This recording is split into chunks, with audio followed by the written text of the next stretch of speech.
August, as the day draws near for the coalition of ADC to decide who is going to be the presidential flag bearer of the coalition, El-Rufai hinted what he would like to see in the person who is going to be the presidential flag bearer of the coalition. And he said, like this person quoted here, he said, the 2027 election, we are going to support someone who is more competent and cares more for the poor masses. We must come together in 2027 to vote out this evil. Tinubu government from the Aso Rock, Nasiru El-Rufai speaking in Imo State.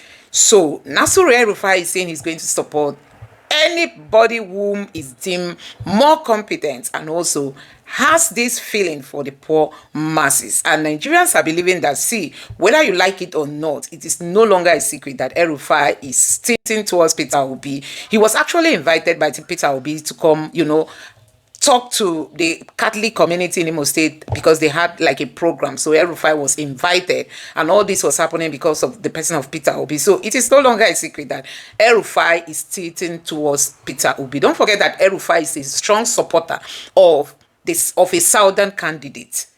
And I'm also going to allow you to listen to a video where a man is blasting Kenneth Okonkwo, who is an Igbo man, but supporting a northern candidate after Buhari's 8 years as the president of this country. Kenneth Okonkwo still believes that the North should still come back to power. Anyway, guys, take your time. Watch this video and hear for yourself what El-Rufai told the people.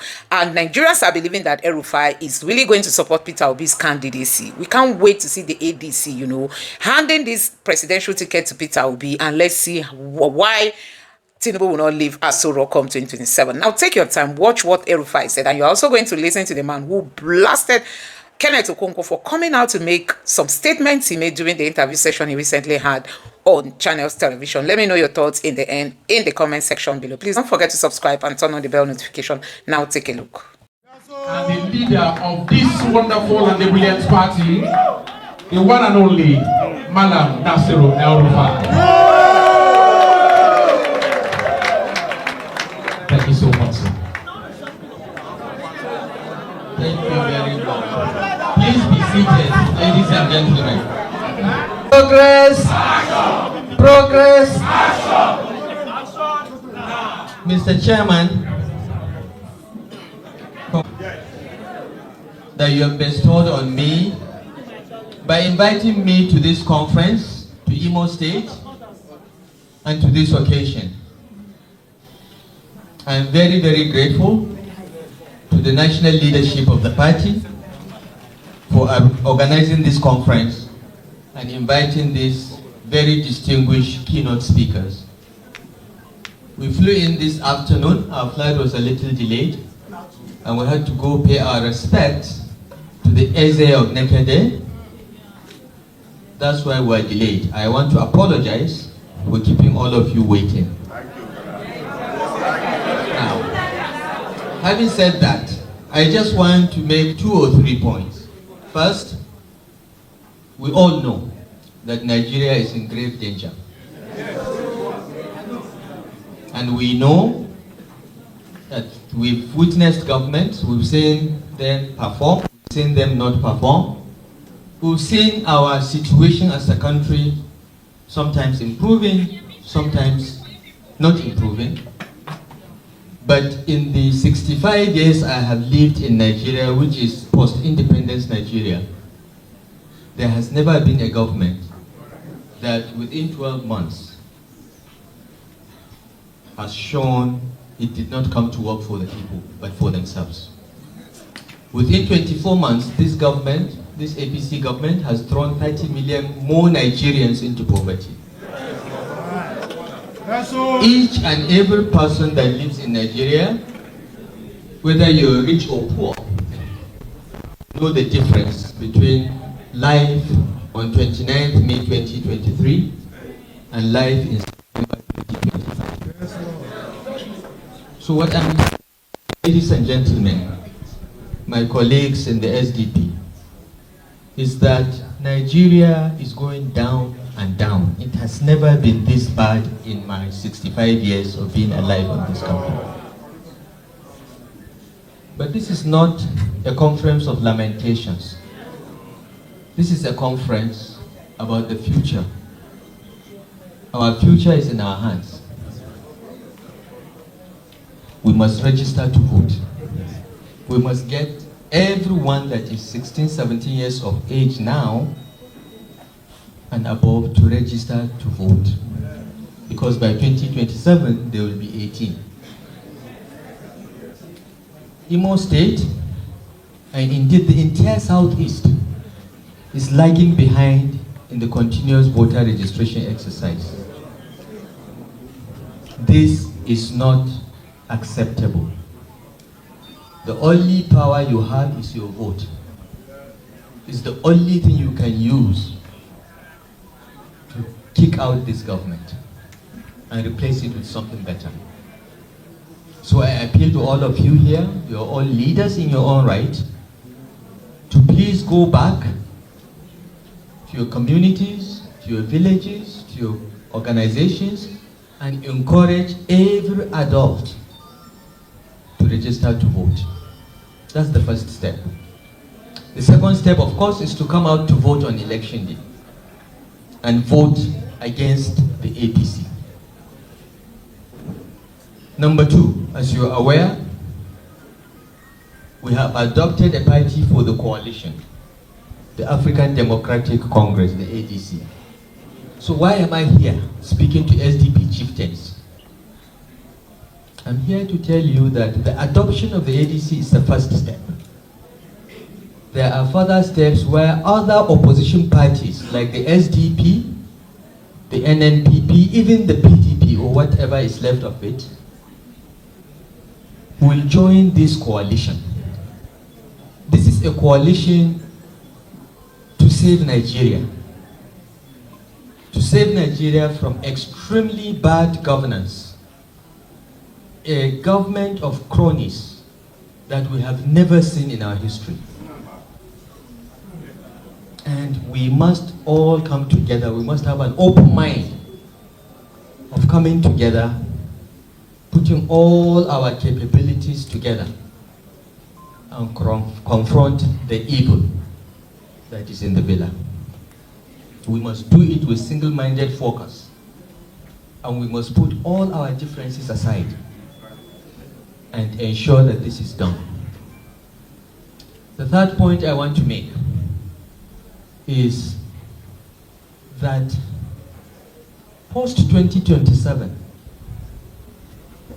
the job of rebuilding Nigeria and bringing back the confidence and feeling of inclusion in governance will start. It's not going to be easy. Every Nigerian must have a sense of belonging. Most Nigerians today don't feel they belong to this country or belong to this government unless they have a Yoruba sounding name. And we must work together. We must not get angry. We must see this as a phase and a lesson on nation building. We must not be bitter or say we will revenge or retaliate what is being done now. But we must go back, work together as a people united, to rebuild institutions that are being destroyed,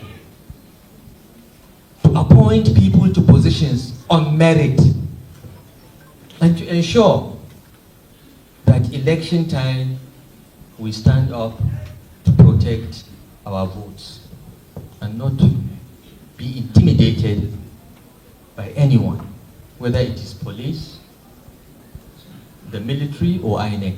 We must register to vote. We must vote and insist that our votes count. This is our message right across Nigeria.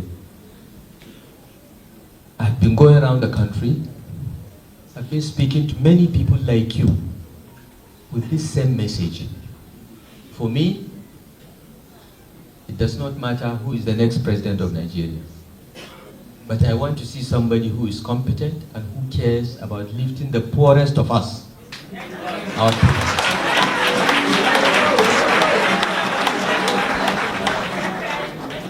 And giving opportunity for the most endowed amongst us to excel, to realize their full potentials.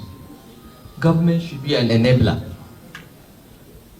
an enabler of those that are weak to rise, an enabler of those that are strong to be even stronger. No one needs to be shortchanged in a government that is concerned about the people. But when a government is concerned about getting things for itself, a few families and a few friends, then the whole of society suffers. And we've seen a lot of this in Nigeria. We must come together. We must unite. We must be strong and resilient and work to make our country better. It is okay to sit and blame the leaders, but we should ask ourselves in our little areas, because each and every one of us here is a leader of some sort.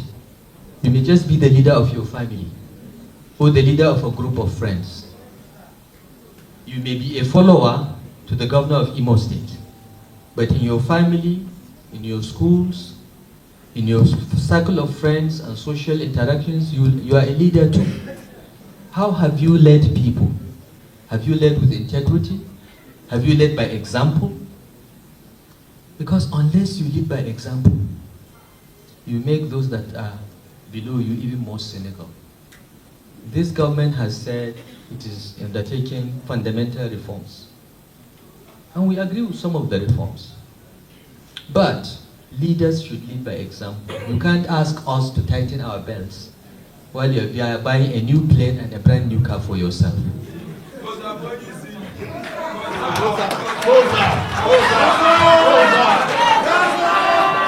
This is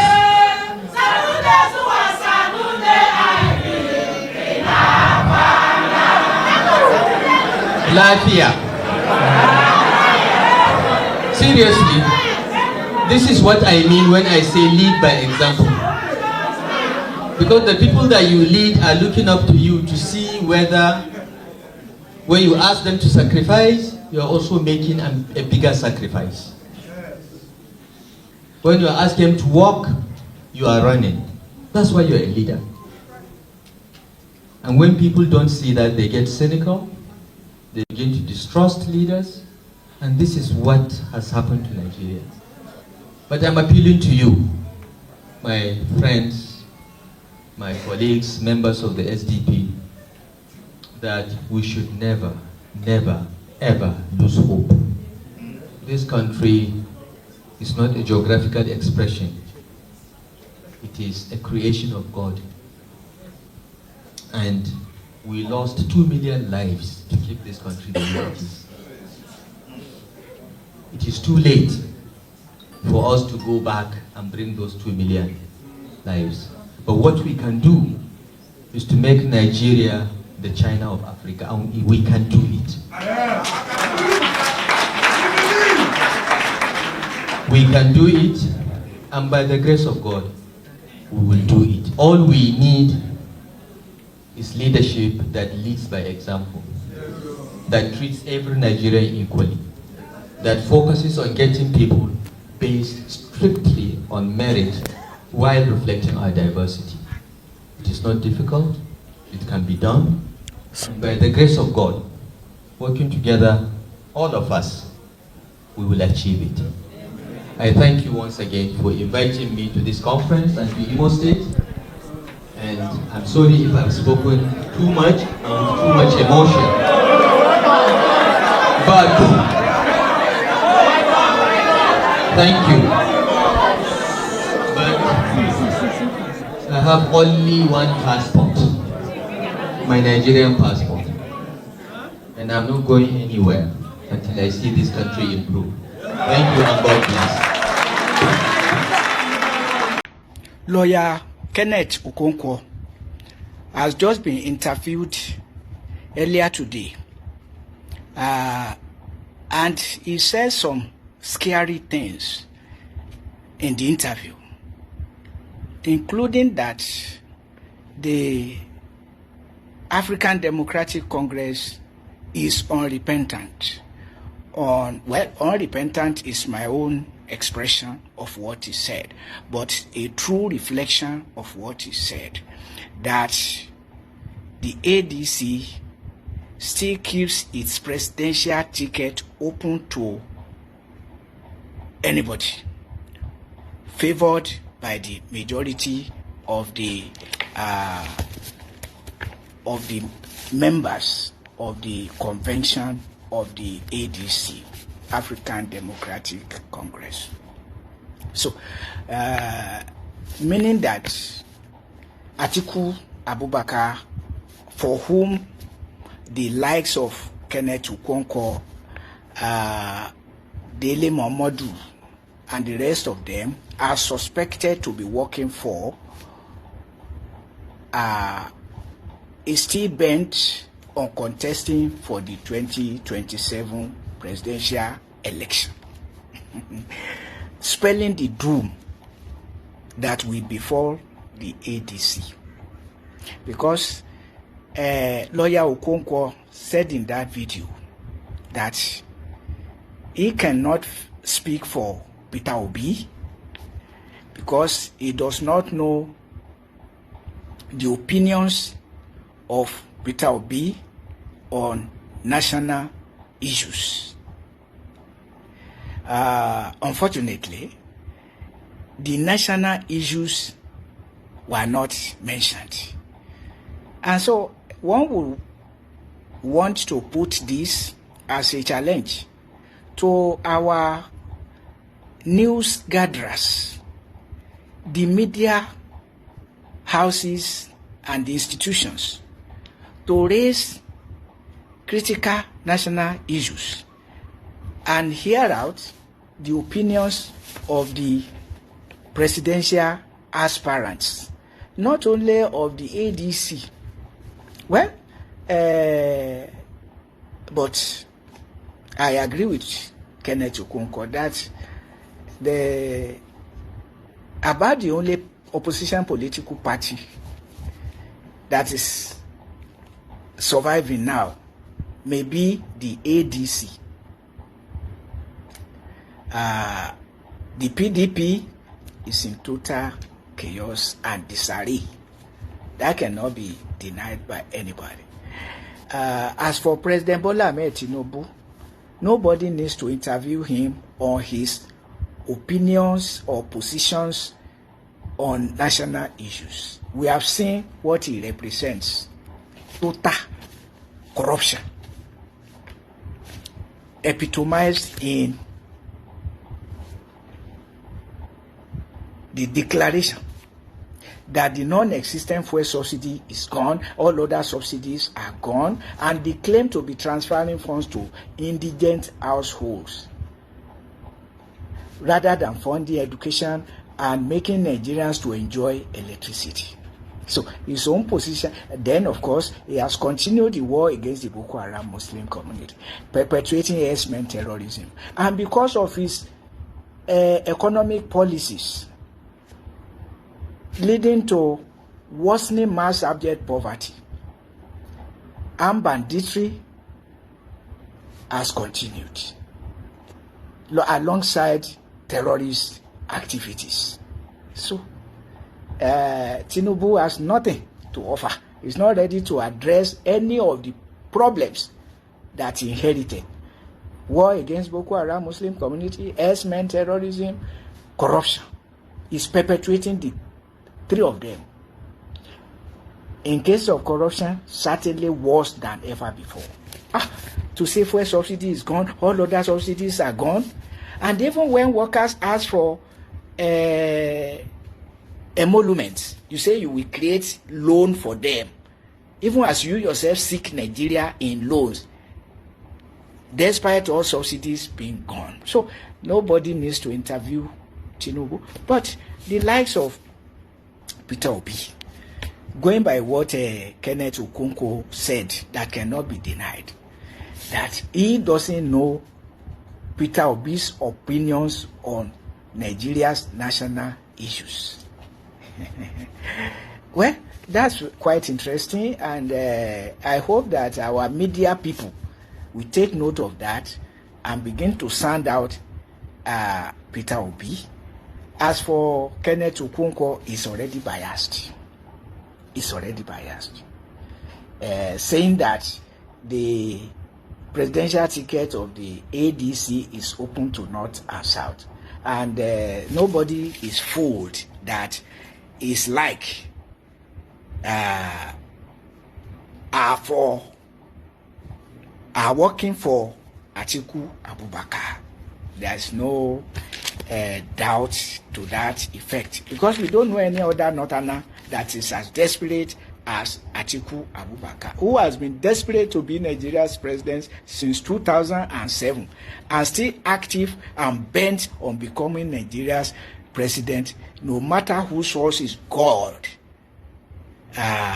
in 2027. So, of course, he tried again in 2023 and failed. And as Rufai Oseni is saying in a video, and I agree with him, that Atiku is heading ADC to where he headed the PDP in 2023, leading to Peter Obi breaking with him and dividing the votes that Peter Obi and he himself, Atiku, will have garnered for the PDP. And I have said that even if Peter Obi agrees to support the presidential election of Atiku Abubakar, many of his followers would rather not vote. Certainly not. Because are you talking of Atiku's age? Are you talking of his coming from the north, where Muhammadu Buhari had just finished 8 years as Nigeria's president? So his sense of injustice, granted, and even his utterance, his opinion on the war against the Boko Haram Muslim community. He said he urged President Olusegun Obasanjo to take up arms against the community. Although Obasanjo refused, he lied that Obasanjo took up arms against the government, and there's no evidence of that anywhere, neither in our experience nor in any publication that Atiku can point to. So, and that is the person Kenneth Okonkwo is vouching for. Oh. Well, but I understand. He who pays the piper dictates the tune. Kenneth Okonkwo, Dele Momodu, and the rest of them saying that the ticket should be open for contest. We know where they are going. And Atiku is unrepentant. He is as desperate as any. So, Nigerians should learn that whenever anybody is too desperate for something, they should not give it to him. Take the example of Muhammadu Buhari, even weeping in 2011 when he lost the presidential election. And then, as God will have it, he got it in 2015. 2015 to 2023, 8 years, what did Buhari do? Worsen the situation, security-wise and economically. And now, Tinubu, oh my God. I hope it's not correct that President Tinubu is going to increase fuel price by 5% in October. What does it mean? What is the fuel price? Fuel price is one amount today, is another amount tomorrow. And either way, in the neighborhood of 1,000 naira per liter, because fuel subsidy is gone. So is it now that fuel subsidy is not gone again, or President Tinubu has consulted the oracle that told him that something will happen that will make fuel price to increase? Oh my God. So anyway, if we take nothing away from the interview, Kenneth Okonkwo granted the channel's television, we take it away that Atiku Abubakar and his supporters are unrepentant on the presidential aspiration of Atiku Abubakar. But it's clear, if they give it to Atiku Abubakar, the opposition is going the way of 2023. There's no doubt about that. It's a clear case, because Atiku has nothing to recommend him, nothing at all. Whether because he comes from the north, or because of his age, or even because of his utterance that he was looking for power to fight the Boko Haram Muslim community. Anybody who do that has already failed. Buhari thought he needed only 6 weeks to defeat Boko Haram. He spent 8 years unable to do so. Earlier, Jonathan, good luck Ebele Asikwe Jonathan, asked Nigerians to give him 6 months. He will defeat Boko Haram. He failed. Nobody will defeat Boko Haram through armament, as said by the Oracle, Ifa. You need to negotiate for peace if you want Nigeria's peace. And then, of course, Tinubu is not stopping S-men terrorism. Atiku, who will continue the war against the Boko Haram Muslim community, will not stop S-men terrorism. But we have not heard from Peter Obi. But as I've said, any ruler who will talk about fuel subsidy in Nigerian context should be stoned to death. If only because that policy is killing too many Nigerians now under this heartless President Bola Ahmed Tinubu. Heartless. Fuel subsidy is gone. Other subsidies are gone.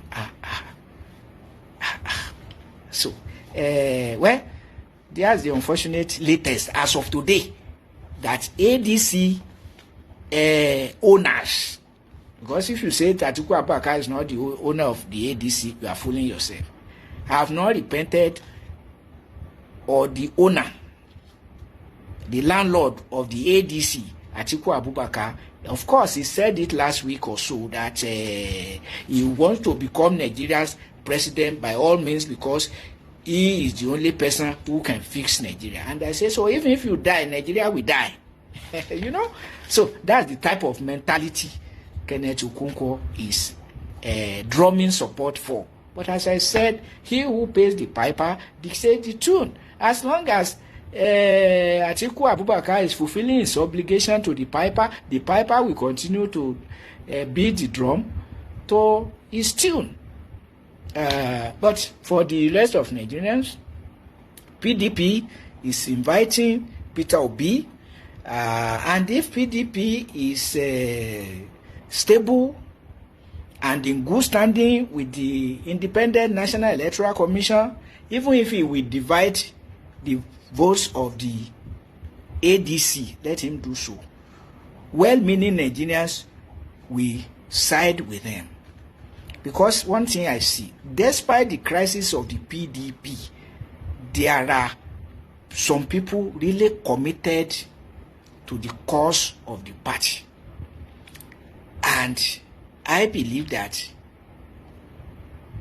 those who ruled Nigeria in the PDP yesterday and misruled might have learned some lessons that will guide against making the same mistakes. For instance, the Atiku Abubakar, who said he urged Olusegun Obasanjo to take up arms against the Boko Haram Muslim community, is now out of the PDP.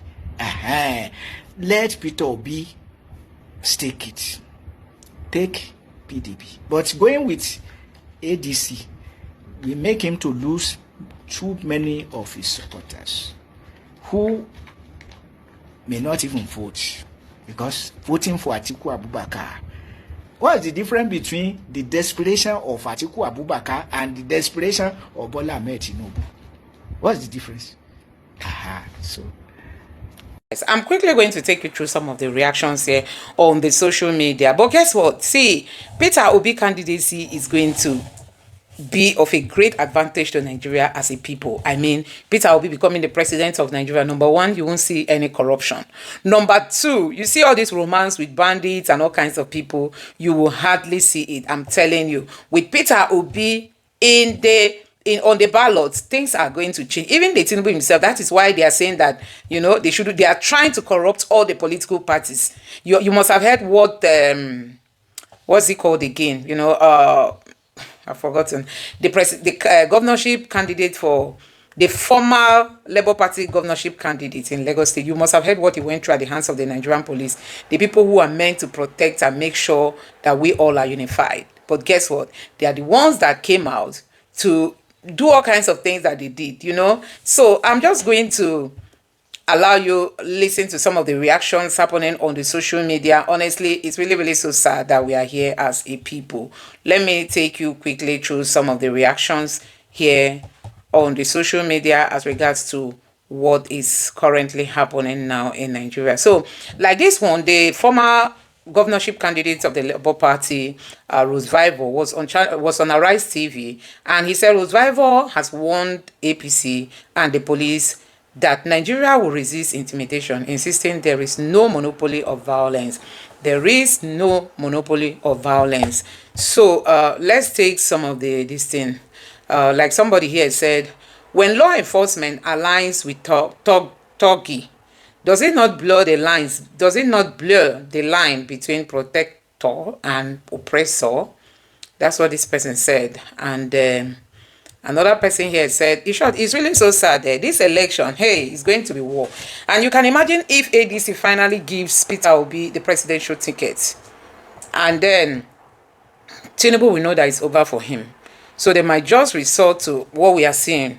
El-Rufai was attacked in Kaduna, Malami was attacked, and then this guy again, Elrufai in Lagos State was attacked. This is not good.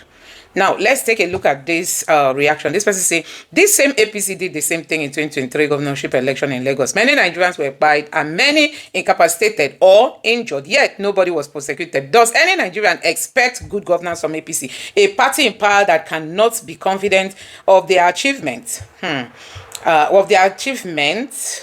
To win election, except through thuggery? Every patriotic Nigerian, both home and abroad, must condemn this trajectory in our polity and stand up against it. And the international community should be notified where necessary, because the world is a global village and what happens in Nigeria affect them too. And this was a may the history of 1965 in Lagos and the tussle between corrupt and greedy politicians never come to happen. May God save Nigeria. So this person is saying that, see, Nigerians have to raise alarm, because now the Tinubu's government has resorted to not giving the APC any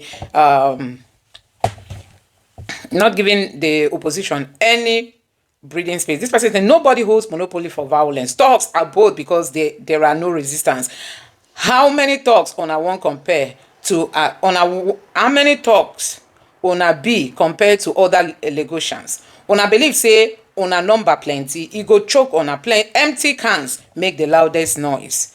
So this person is saying that, see, the APC shouldn't just think that they are the only ones that know how to hire talks. You can imagine if Elrufai or two hires talks, what will become of Nigeria? So this person posted and said that's why the Canadian court declared APC PDP a terrorist organization. And then this person said violence is the last refuge of incompetent. Quote by Elrufai on Arise TV, 7th of August. So that's what he posted after his ADC defection gathering was attacked by Tinubu and APC talk with aid of Nigerian police force on the 6th of August 2025. And this person now so warning since 2023. 2027 now still same it will be. Jagaban is 2069. We deserve you. So this person is saying now so warning since 20 so warning that they deserve Jagaban. There will be okay. This person said they will understand when election campaign begin in 2026 that violence is an ill wind and we blow no one any good. The Nigerian police itself will have his hands full. Hey, this 2027 election, now what? It's not really a good thing, honestly, the way the whole thing is going. This person said, make this guy shut up, Jerry. Another person said, nice one, Elrufai. Now, this kind message Peter Obi and those around him supposed to send on any time those microscopic demons from APC come move anyhow. And the message they clear, hope them receive and well. So, Elrufai is saying, see, enough of this. It's not only people that know how to intimidate. No to intimidation. Nigerians, we Tinubu supporters are not Nigerian. Nigerians, we Tinubu supporters are not Nigerians. This person say the APC and the police are Togoliseba. I don't understand that. But so guys, the whole of this is worrisome. You know, this is worrisome. It's really, really worrisome. When you look at what is happening in Nigeria now, how the Tinubu's government, you see how they're empowering Wiki. Wiki will come and make up the toggery everywhere has been toggerized. I mean everywhere. See how Wiki comes out and talks down on others. Peter Obi. You talk of article, trash article. You talk of this. Where is I don't even know. I don't know. Sometimes I just lack words to describe these people that call themselves leaders. And that's why we are beckoning on Nigerians. Please go get your PVC. If you have siblings, even if you are not living in Nigeria, it's your right to tell your siblings. Some of them are 15, 16. They will turn before 2027. You know, they will be 18. They have the right to go pre-register. They have the right to go pre-register so that once they turn 18, they can get their PVCs. And those that are already adults that don't have PVC, please encourage your people to go get PVC. While we press on electoral reforms, let's be sure we have our PVCs at hand so that if the electoral reforms finally happens, you still have your PVC to vote. And if they insist they are not going to do the reforms, we will be the ones to be there and watch how the results are going to be uploaded. The result must be uploaded live and direct. That's what they told us. No change. And so everybody is encouraged, go get your PVC, because we can't continue. There's no way we can build a country like this. And Tinubu is not leaving any good legacy for himself. You know, from the time he came into power, it has been story until now. Anyway, let me know your thoughts in the comment section below. Please don't forget to subscribe to the channel and turn on the bell notification. Thank you.